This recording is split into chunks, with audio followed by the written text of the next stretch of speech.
So, if you are somebody that is not going to get into one of these fancy jobs at these humongous, amazing Fortune 500 companies like me, unfortunately, that just was not my destiny. I got very average grades. I went to a very average college. I was not going to get this golden ticket to the fancy finance, hedge fund, private equity firms because unfortunately I studied finance and that was not going to be my future.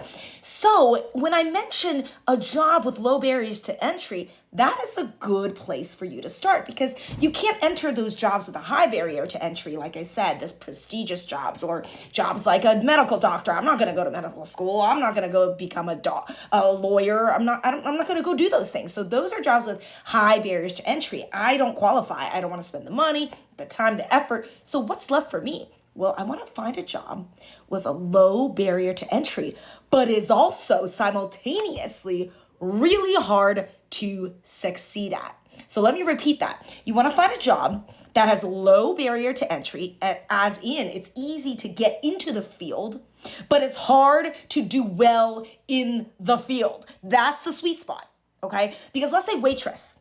I spent my whole life being waitress. I was waitressing since I was 14 years old.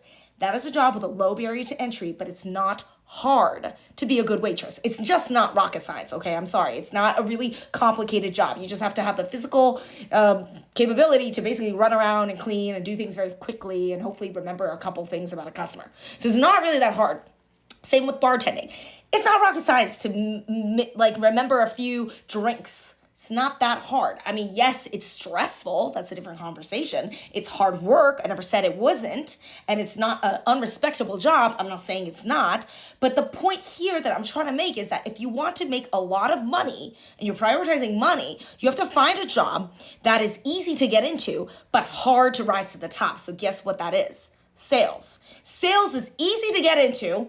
Graduates are constantly being scoped out for sales jobs, but it's really hard to survive. It's really hard to succeed at it. So that's my sweet spot. That's where I found my beginning start. That is so-called first bucket of gold, as my dad likes to call it. So the first bucket of gold that I did was an easy job to get into, but a terrible job to survive in because the failure rate is like 70 to 80%. And that is why to this day, I'm still in the field as a headhunter. So headhunter is a sales job. It is a subset, is it a niche? It is a niche of sales. And that's my suggestion to you. If you really want to make the big bucks, you got to find a job that's easy to get into, but very hard to succeed at. That's what you got to think about.